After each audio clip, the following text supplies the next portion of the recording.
ये चाहते हैं कि देश भर में दंगे की खेती हो, ये चाहते हैं कि देश भर के नौजवानों को दंगा करने के रोजगार में फंसा दिया जाए, ताकि देश का कोई भी नौजवान इनसे नौकरी का सवाल नहीं कर सके। कि मोदी जी मुद्दा मत भटकाओ, रोजगार कहां है जरा ये तो बताओ। गृह मंत्री का जो चरित्र है इस देश में, वो कभी भी आग बुझाने का नहीं रहा है। ये आदमी जहां भी जाता है वहां आग भड़काने का काम करता है। बेटी बचाओ बेटी पढ़ाओ के लंबे लंबे नारे, बड़े बड़े पोस्टर देश भर में लगवाए हुए। बेटियों को न्याय देने के लिए और न्याय पाने के लिए वीडियो वायरल करना पड़ेगा। मोदी की इस खौफनाक सरकार को नेस्तनाबूद करने का संकल्प लेना होगा।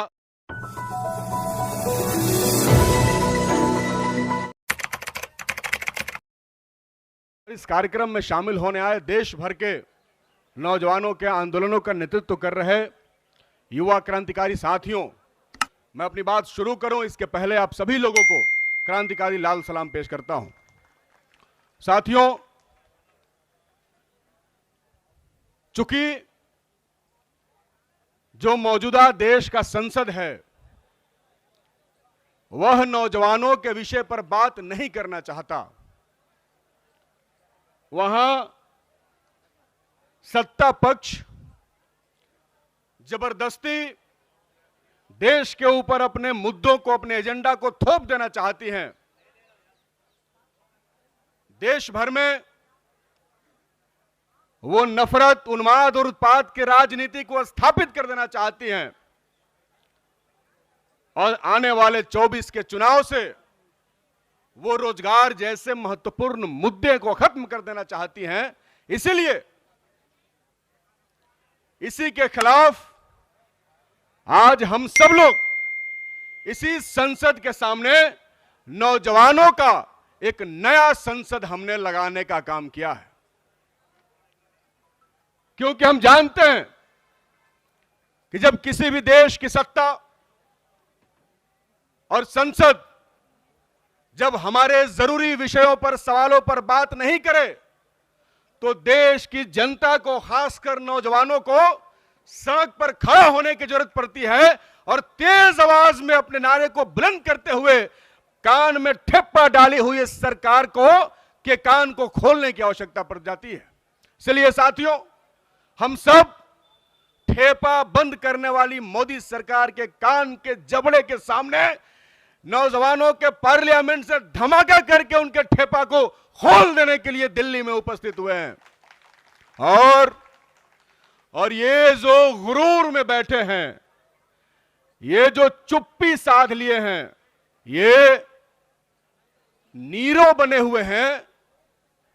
देश जल रहा है, मणिपुर को उसके हाल पर छोड़ दिया गया, किसी ने कोई बयानबाजी नहीं की।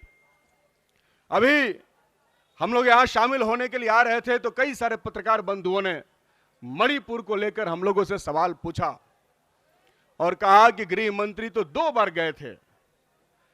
तो हमने उनसे कहा कि अरे भाई, गृह मंत्री को आप लोग पहले से नहीं जानते हैं। गृह मंत्री का जो चरित्र है इस देश में, वो कभी भी आग बुझाने का नहीं रहा है। ये आदमी जहां भी जाता है वहां आग भड़काने का काम करता है। इसलिए यह आदमी मणिपुर में जिस बार गया उतनी ही बार वहां आग भड़की, उतनी ही बार वहां दंगा और तेज हुआ। मोदी जी ऐतिहासिक चुप्पी साधे हुए हैं, नहीं बोल रहे हैं। सदन के अंदर विपक्ष खींच रहा है, मोदी जी आइए आइए, कोई बोल नहीं रहा। अभी लोग कह रहे हैं कि विपक्ष संसद नहीं चलने दे। राजब हाल है, हम लोग भी एक राज्य के सदन के सदस्य हैं। विपक्ष जो कह रहा है उस पर बातचीत करने के लिए मोदी जी तैयार ही नहीं हो रहे हैं। वो ये बताना ही नहीं चाहते कि क्या इस देश में किसी बेटी का बलात्कार होगा तो बलात्कारियों की गिरफ्तारी और बेटियों को न्याय देने के लिए क्या देश के नागरिकों को वीडियो वायरल करना पड़ेगा? यह तो देश का सवाल है कि क्यों कार्रवाई नहीं हुई 77 दिनों तक। क्यों बातचीत नहीं हुई? आप बेटी बचाओ बेटी पढ़ाओ के लंबे लंबे नारे, बड़े बड़े पोस्टर देश भर में लगवाए हुए हैं। कैसे बेटियों को न्याय मिलेगा? बेटियों को न्याय देने के लिए और न्याय पाने के लिए क्या इस मुल्क में वीडियो वायरल करना पड़ेगा? इस सवाल का जवाब कौन देगा? इस सवाल का जवाब इस देश के प्रधानमंत्री को देना होगा। दोस्तों, हम रोजगार के सवाल पर बात करना चाहते हैं। हम चाहते हैं, जो अभी एक नौजवान ने कहा कि रेलवे का 19 में फॉर्म भरे थे, ऐसे ऐसे लाखों नौजवान इस देश के अंदर हैं जिनकी बातें कभी नहीं सुनी गई। हम चाहते हैं, हम आज जो दिल्ली में जंतर मंतर पर बैठकर बात कर रहे हैं, ये लोकसभा चुनाव के ठीक पहले हम लोग बैठे हैं। आने वाले दिनों में 2024 में लोकसभा का चुनाव होने वाला है और आप जानते हैं कि भारत जैसे देश में जहां एक बड़ी आबादी नौजवानों की है, वहां का नौजवान और वहां का नौजवानों का सवाल चुनाव के लिए बहुत बड़ा मैटर करता है। लेकिन यह सरकार नहीं चाहती है कि रोजगार पर बात हो। यह नहीं चाहती है कि 9 साल पहले किए हुए नौजवानों से इनका जो वादा रहा 2 करोड़ नौकरी का, उस पर 9 साल बाद बातचीत किया जाए, क्योंकि आप जानते हैं कि ये पहले ही उसको जुमला घोषित कर चुके हैं। लेकिन हम लोगों ने भी ये ठान लिया है कि तुम जितना जुमला घोषित करो, हम नौजवानों के रोजगार के सवाल को जुमला नहीं बनने देंगे और हर मोर्चे पर उसको हम लोग उठाते रहेंगे। इसलिए हमने नारे में कहा कि मोदी जी मुद्दा मत भटकाओ, रोजगार कहां है जरा ये तो बताओ। लेकिन नहीं, इनको तो बताना नहीं है। मणिपुर में पूरा पूर्वोत्तर जल रहा है, पूरा पूर्वोत्तर में खेमेबाजी शुरू हो गई है। हमने आज ही सुबह जब हम लोग दिल्ली में अखबार देखा, हमने तो देखा कि हरियाणा में 2 होमगार्ड के जवान मारे गए। बड़ी हिंसा, बीएचपी का कोई कार्यक्रम था। बीएचपी आरएसएस का विंग है और उन्होंने हरियाणा से एक बार फिर, जहां जिस हरियाणा और पश्चिमी उत्तर प्रदेश और इन तमाम हिस्सों में किसान आंदोलन की ऊर्जा, उसकी आग है, जहां इस पूरे क्षेत्र में महिला पहलवानों पर जो जुल्म हुआ, जो दमन हुआ, जो अत्याचार हुआ, उसको लेकर के करंट है। उस करंट को खत्म करने के लिए और इन इलाकों में एक बार फिर से सांप्रदायिक उन्माद और जहर बोने के लिए इन्होंने, बीएसपी वालों ने हरियाणा में दंगा करने का काम इन्होंने शुरू कर दिया है। और इसी तरीके से ये चाहते हैं कि देश भर में दंगे की खेती हो।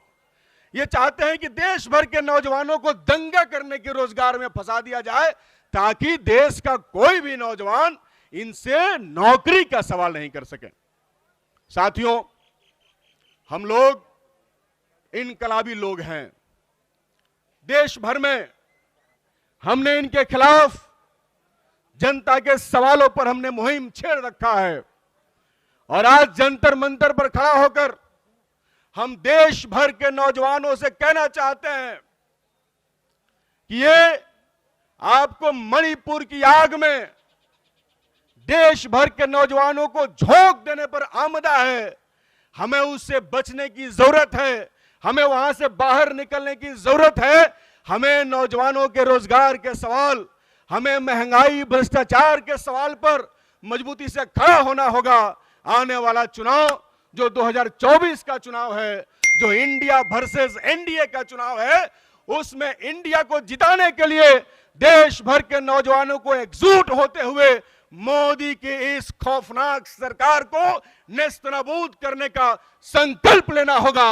और हम समझते हैं कि यूथ पार्लियामेंट का ये संदेश हमारे नौजवान देश भर के गांवों में, घरों में, खेतों में, खलिहानों में लेकर के जाएंगे और इनके नफरती जो इरादे हैं, इनका जो नौजवानों को बांटने की कोशिशें हैं, उसको खत्म करते हुए अमन, प्रेम, मोहब्बत और भाईचारा का संदेश देते हुए आम जनता का जो सवाल महंगाई, लूट, कारपोरेट लूट, सांप्रदायिक उन्माद, बेरोजगारी है, उसके खिलाफ जनता को एकजुट करते हुए आने वाले दिनों में मजबूती के साथ इनके खिलाफ, इनके सरकारों के खिलाफ अपनी लड़ाई को मजबूत करेंगे। इन्हीं बातों और उम्मीदों के साथ निश्चित तौर पर आने वाले दिनों में हम नई सुबह देखेंगे।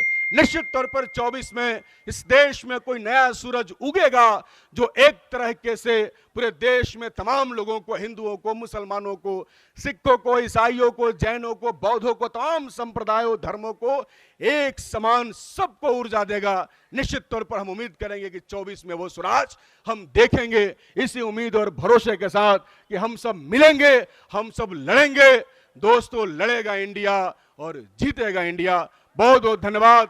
इनकलाब जिंदाबाद।